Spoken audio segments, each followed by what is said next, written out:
How's it going? In today's video, we're going to show you how to relocate your ignition switch on your Suzuki Drz400sm. As we walk up to the handlebars, you're going to notice that the old ignition is not here anymore. It usually sits about right here in this area and then touches under these two bolts. And now we're going to be moving it above the right side indicator. Gives it a lot cleaner look as you're sitting on the bike. It's not dangling on your handlebars, destroying your bars, rubbing all in. It's right here, giving a clean look. And today we're going to show you how to do it. It's very easy, hardly any tools required, and it's free. These are the tools that you'll need to complete this job. Is a ratchet, a 10mm socket, an extension, a standard screwdriver, a rotary tool, a cutoff wheel, and a sanding wheel. And of course, safety glasses. As you see, I've brought the bars back to stock with the ignition switch where it usually is. What we're going to be doing today is we're going to be taking this out. So you're going to be taking these two 10mm bolts out. And then you're going to be taking, there's going to be 3 screws. One right here. One down here. And one on the right side. And the 2 on the top are going to be different than the one down here. The one down here is a lot wider than the 2 up here. Once you've taken these 2 bolts out and removed the ignition switch, you're going to want to put them back in. Do not tighten them too hard. You will crack this. Then, as you take your 3 bolts out, as I've already taken out, this is just going to pop off the headlight housing. Put in a safe spot. You don't want to wreck that. And you're going to be getting all the wiring. It's going to be this green attachment, the only green attachment in there. You're just going to pop it right out. Once you've unattached it, your ignition switch is able to move freely, and we're going to go move over to the workbench. Here's the stock ignition switch as it's cut. As you see, we just kind of made a straight line from the top opening and just made a straight line across and cut it out.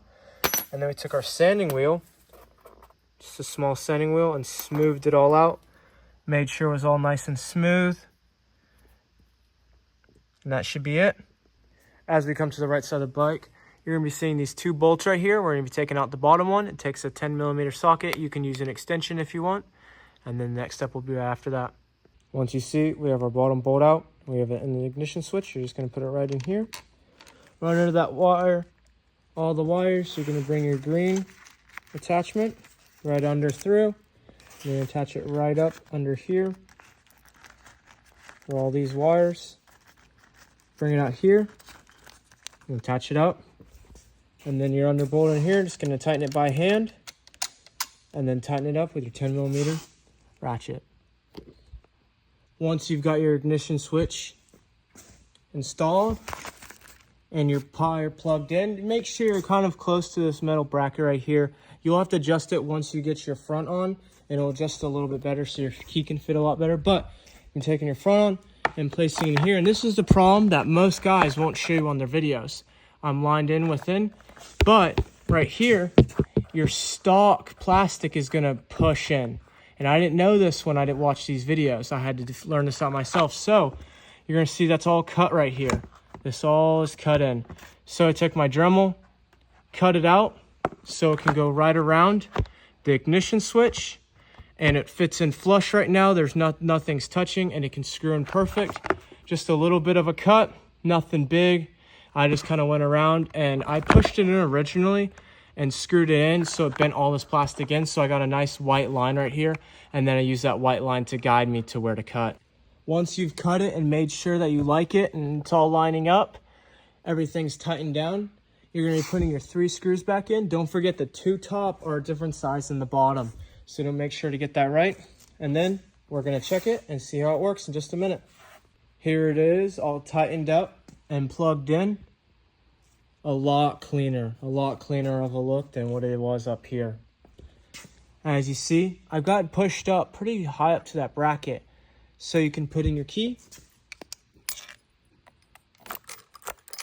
Plugs in. Perfect. No dragging. It's not going to fall if you just have the stock keys. Now, if you have extra weight, extra keychains, I'd possibly be a little bit of aware, or over time, if this gets loose, I'd be aware, change your ignition out so it has a stock kind of tight feel. But other than that, there it is. Quick, easy, free project. And you can do it in under probably like 30 minutes. Until the next video, y'all have a nice one, and thanks for watching.